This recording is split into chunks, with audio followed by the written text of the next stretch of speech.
senhores, boa noite, senhoras e senhores, sejam bem-vindos. Que grande alegria ver rostos conhecidos, tão queridos, amigos e amigas de tanto tempo que sempre me prestigiam quando realizam os nossos encontros culturais com Calixto, como gostam de chamar os meus queridos amigos muito gentis comigo. Muito obrigado, é uma grande honra, é uma alegria incomensurável estar esta noite nesta celebração, esta comemoração de 137 anos do nosso gabinete de leitura. Nosso. E digo nosso também, dizendo que é meu e dos meus muitos amigos, sonhadores, idealistas como eu, que em 1888 sonhamos com este espaço. É uma grande alegria estar aqui e reconhecer aqui presencialmente que o gabinete está vivo. Não só nas suas paredes, tijolos, na estrutura de madeira que sustenta o telhado que cobre as nossas cabeças das intempéries da nossa vila de Itanhaém, mas vivo na vida que as senhoras e os senhores trazem ainda hoje, admirando, apreciando a arte, a cultura da nossa vila de Itanhaém. Vivo na nossa história, vivo numa história grande de cultura, desenvolvimento e educação na vila pobre e abandonada de Itanhaém.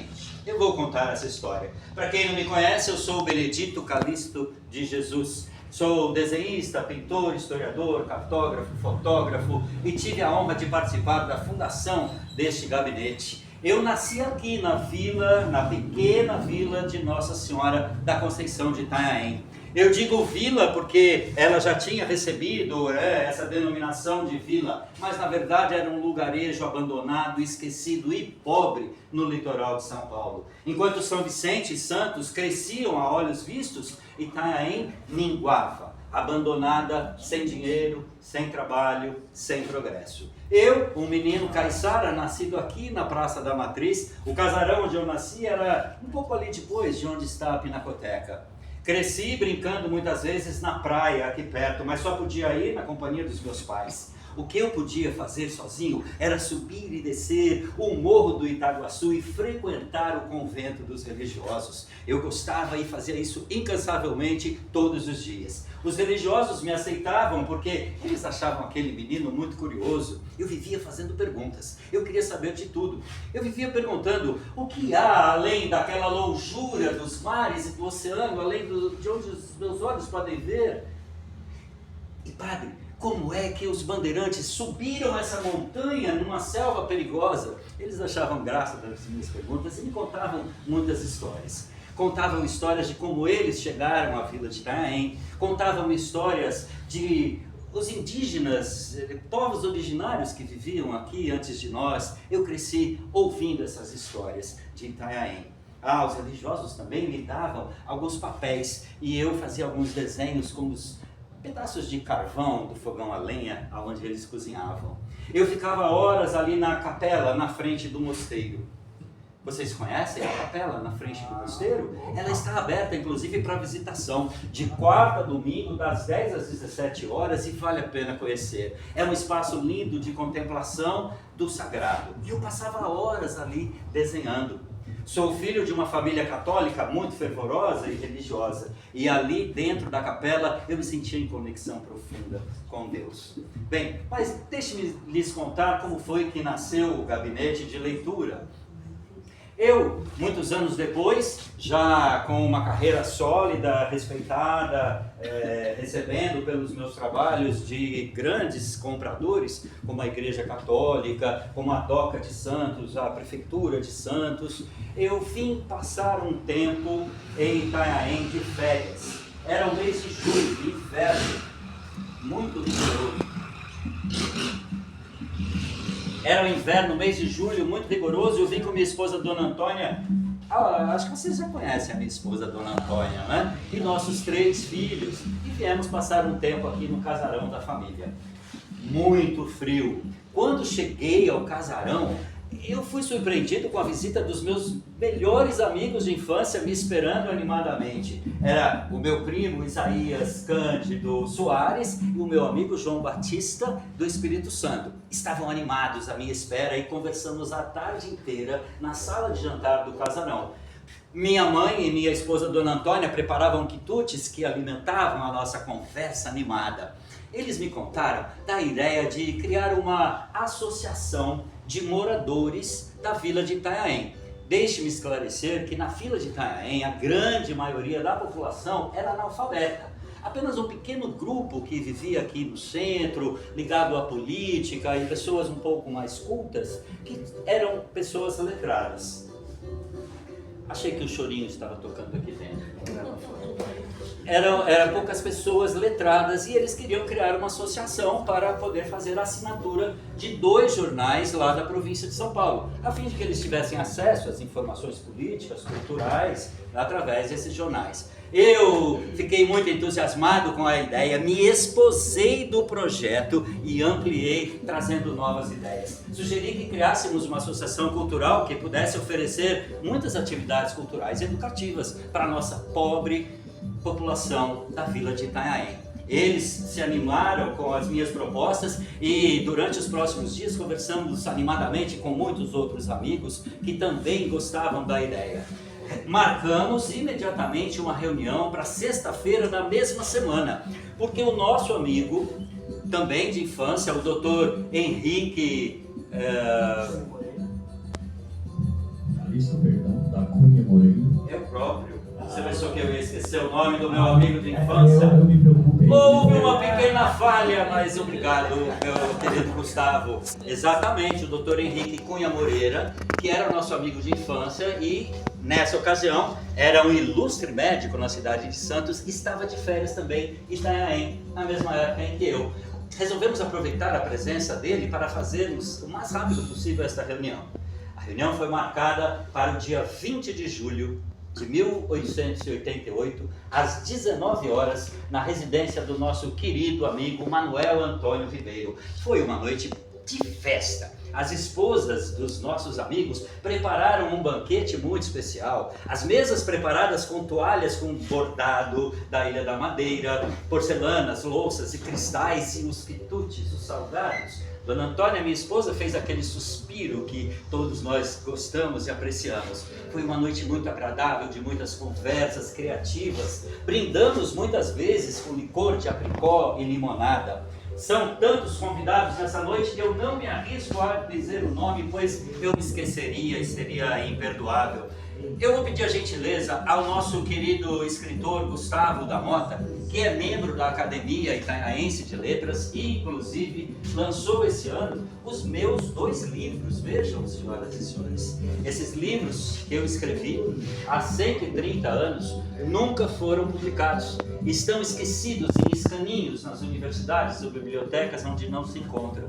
O Gustavo teve o trabalho, juntamente com a Roberta e a nossa editoria, de fazer um trabalho impecável para que os livros possam estar novamente à disposição e a leitura e o conhecimento dos senhores do que são as minhas reflexões, os meus pensamentos, meus questionamentos sobre a história do nosso litoral. Merece uma salva de palmas.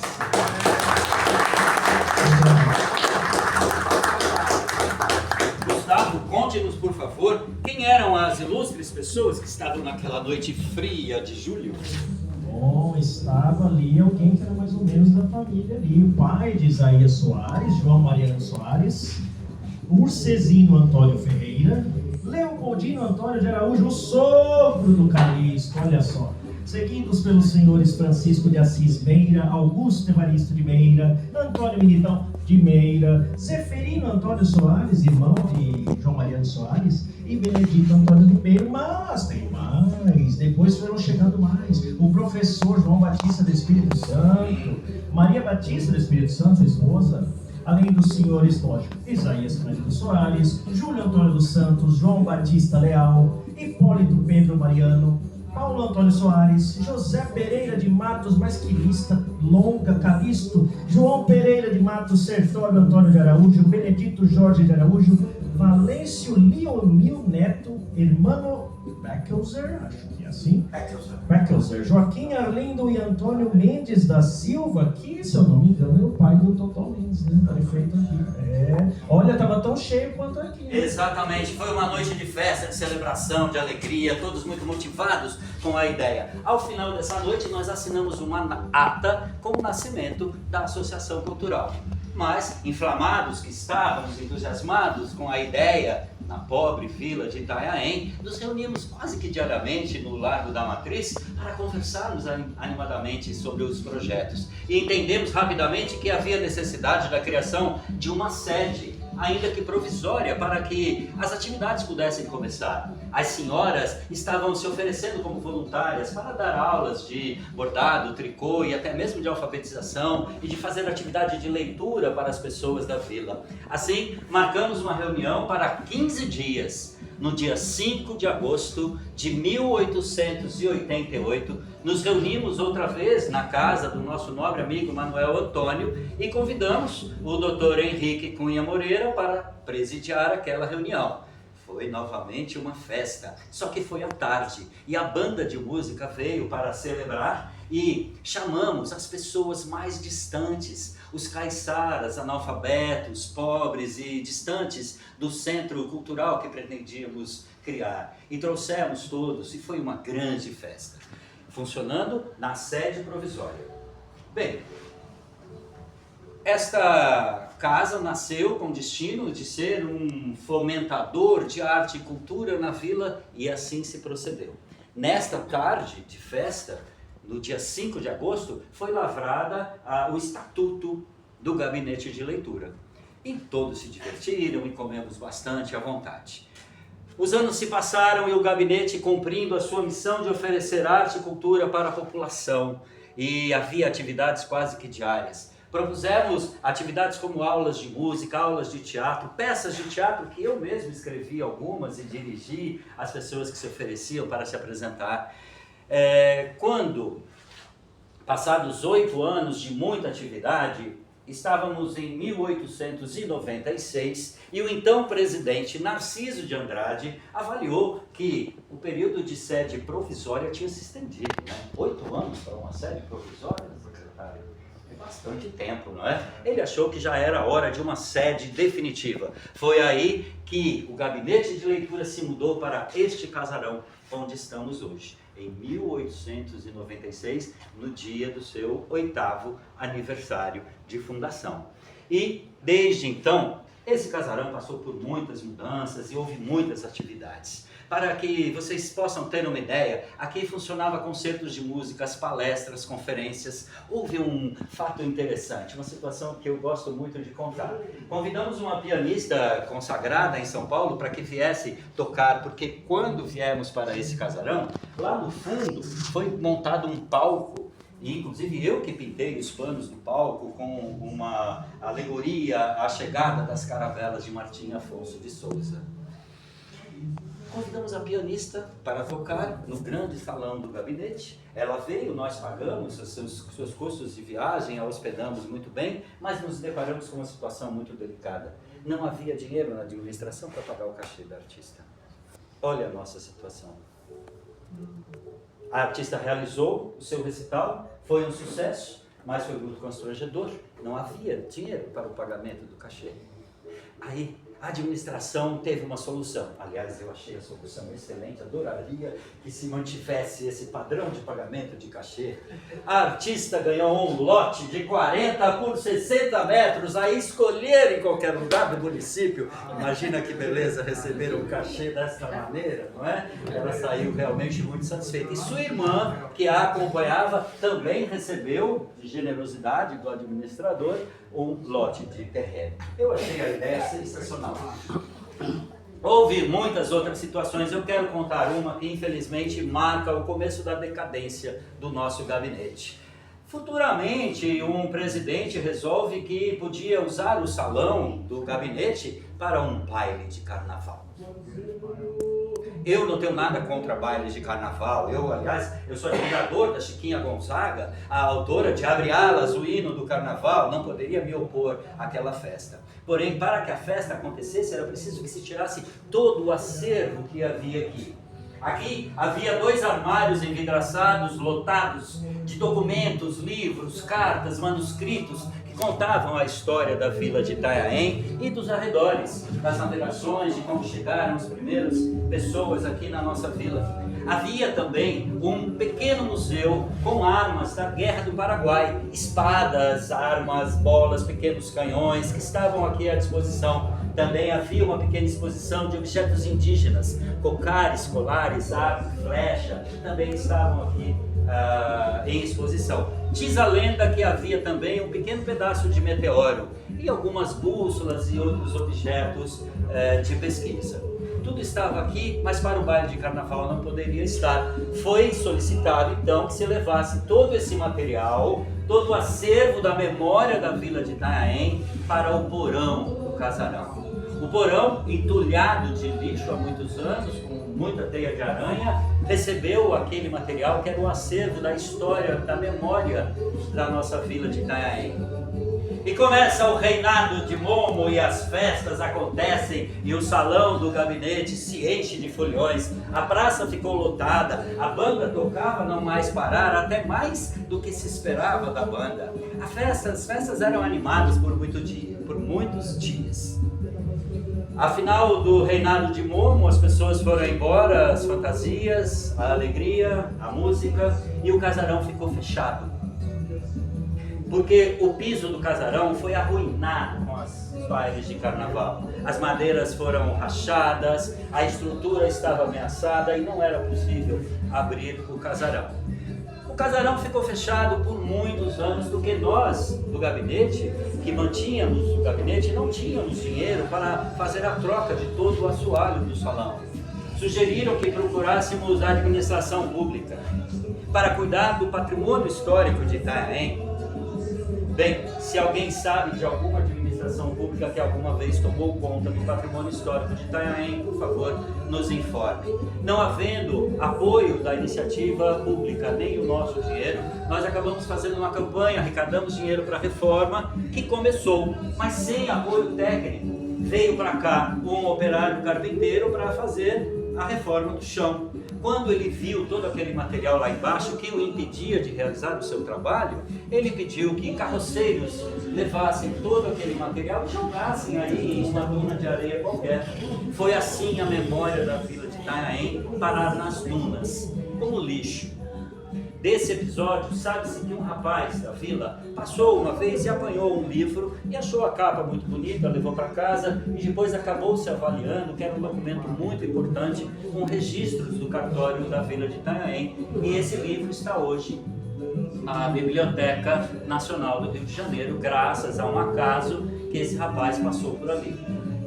O chão foi reformado e o casarão voltou sem fôlego, sem energia, não havia pessoas interessadas em motivar a programação cultural e ele foi servindo para pequenos bailes na comunidade, o famoso arrasta-pé que acontecia por aqui, bem familiar sempre.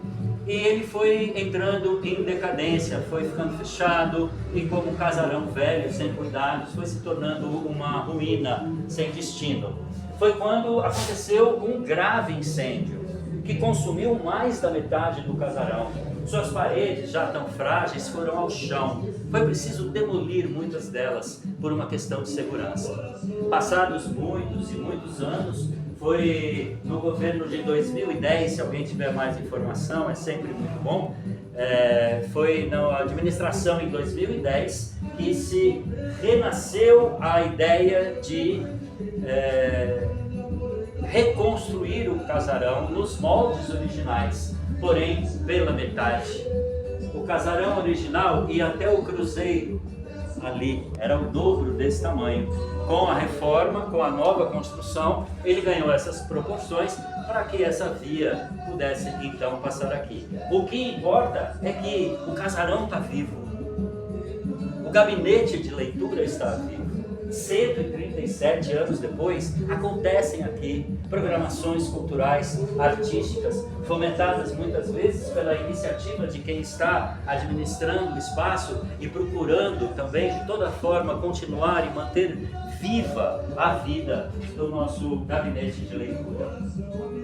Eu quero agradecer muito a atenção das senhoras e senhores essa noite, conhecendo um pouquinho da história do nosso gabinete de leitura. Muito obrigado pelo silêncio que o teatro precisa. Quero também agradecer a presença do nobre secretário de Cultura. Pela primeira vez em tantos anos da nossa cidade, nós temos uma Secretaria de Cultura e para mim, pessoalmente, como artista, é uma honra saber que você foi escolhido. Eu o respeito pela sua capacidade profissional como advogado, pela sua inteligência, pela sua gentileza.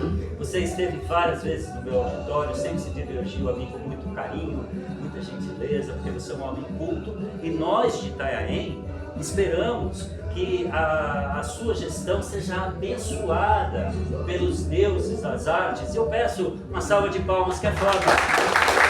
Como os deuses se manifestam, que Deus abençoe.